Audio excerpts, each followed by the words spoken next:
turizimif Baaleen wal fakkaati. Walamaa wal fakkaati. Dagatamuunis yaadatamuunis. Turizimiin utubaa diinagdee guddaa, damee diinagdee guddaa biyyi jijjiiru, addunyaa jijjiiru, uummati jijjiiru, qabeenyi dilbii guddaa. Haa ta'uutii uummanni biyyi kanaa qabeenyi guddaa uumaaf uumamni badhaasota qabu, aadaa adoo qabu, seenaa adoo qabu, qabeenyi gurguratee diinagdee jijjiiree biyyaan badhaasu osoo qabu sirni dabre keessatti imaammataadhaan tarsiimoodhaan osoo hin deeggaramin dedhamee irraanfatamee dagatamee uummanni keenya carraa qabeenyi isaa itti fayyadamuu qabu dhabee hiyyummaaf dararaadhaaf saaxilamaa turedha jechuudha.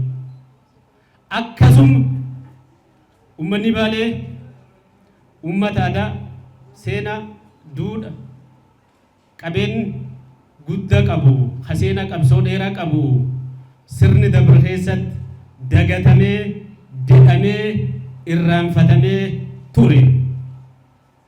Carraa qabsoo wareegama aarsaa gootota qeerroof qarree gumaata uummata biyya kanaa waliidhaan injifannoo fiixee aangoo siyaasaa ergaa ilmi isaanii qabateen booda isaan lachuu ammoo yaadatamanidha jechuudha. Qabeenyi guddaan kaleessi dedhamee ture paartii mootummaa paartii badhaadhinnaatiin hoogganamuudhaan yaadatamee the great pillars utubaa guddaa diinagdee biyya kanaa sochoosu jedhamee imaammataadhaan tarsiimoodhaan karooradhaan deeggaramee xiyyeeffannoon guddaan itti kennamee gara bu'aatti geeddaramaa jiraadha jechuudha. Gara bu'aatti jijjiiramaa jiraadha jechuudha. Kanaaf walii yaadataman. Lammeessoo Baaleen kaleessi sirni sun keessa dagatamti. Ta qabeenyi reefu jennu qabeenyi aadaa, seenaa dheeraa, qabeenyi uumamaa, qabeenyi bishaanii, gaarreen, qabeenyi beelladaa, bineensi bosonaa, albuuda lafa bal'oo, qabeenyi dachee addunyaa irra fakkaatu qabdu hakalee irraanfatamtee turte ardhammoo mootummaa jijjiiramaa kanaadhaan yaadatamtee Oromiyaa keessaa misoomni fuula Baaleetti deeffatee tokko jedhamee jalqabamee jiraadha jechuudha. Kanaaf Baaleef turizimiin addaan hin ba'an dagatamuunis yaadatamuunis. Kanaaf nu guyyaa har'aa ayyaana turizimii addunyaa sababeeffachuudhaan mata duree turizimiif jijjiirama itti fufiinsi qabu jedhuun godina Baalee ba'aa akka kabajamuuf filatamuu kennaaf gammachuu fi ulfinni guddaatti nutti dhaga'ama. Baga gammanne baga gammaddan jechuu barbaada. Bulchiinsi siyaasaa daangaa bulchiisatiidhaaf Baaleen lamaa taatu malee Baaleen takka. Baaleen lafa qabeenyi guddaa qabdu, qabeenyi aadaa fudhachuun hin dandeenye madda walaabuutii agoda roobatti. Bu'uura sirni dimokiraasii kan ta'e sirni gadaa uummanni Oromoo har'a ittiin bulaa jiru kaleessi ittiin bulaa ture. Seerri isaa muraaf murtiin isaa gaaddisiin itti yayyabamee fi itti lallabamee as ginniire oda roobatti argamaadha jechuudha. Is qofaaniti dhaddachi muraa murtii si komandoo 21 keessaa hudha ol arda kanatti argama. Is qofaaniti iddoowwan heriteejii iddoowwan hambaalee gurguddoon qaroominaa fi arkitekcharii fi injineeringiin uummata Oromoo maal akka fakkaatu har'a irraa hubachuu dandeenyu bobbocaaf gamoowwan gurguddoon godina kan keessatti argamu. Waggaa 900 duratti gamoon Dirree Sheekh Huseen akkamitti akka ijaaramte ogummaa kamiin akka ijaarame arkitekcharoota fi injineeronni addunyaa har'aa bira ga'uu hin dandeenyedha jechuudha. Is qofaaniti bobbocaa fi arkitekcharii gamoo soofumare ilaaluun hin danda'ama. Gamoo duwwaa don ta'in gaaddis qabsoo uummata Oromoo iddoo da'oo iddoo maraaf marii iddoo tarsiimoo fi taaktika qabsoo Oromoo itti bocachaa turan godina kan keessatti argama. Gootowwan seenaa jajjaboo biyya kan keessa qaban sirni nafxeenyaa gitti bitaa uummata Oromoo arma muree harka muree jilbiifachiisuuf dhufu dur dhaabbatee ollaaf holqa godhatee qaama dishqaaf bireenii hidhatee dhombiriin injifatee injifannoo har'a kiiloo 4 nu seennedhaaf hawumsi guddaa kan ta'e seenaan gootowwanii gaaddisitti argamtuudha jechuu. Baaleen is qofaaniti. Baaleen lafa qabeenyi uumamaatiin badhaate.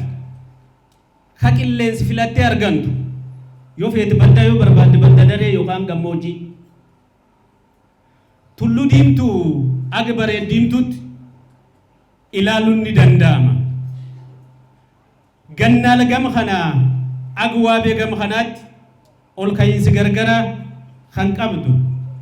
Lagi waabee, lagi weebii, lagi waa lamale kan keessa qaxxaamuree addunyaaf biyyi sooraa jiru.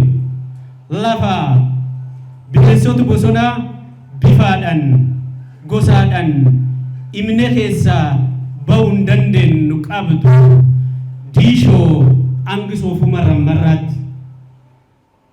Baaleen biyyi jaalalaa biyyi tokkummaa ka fakkeenyisi magaalli Ginniir qofaan ibsuu dandeenyu.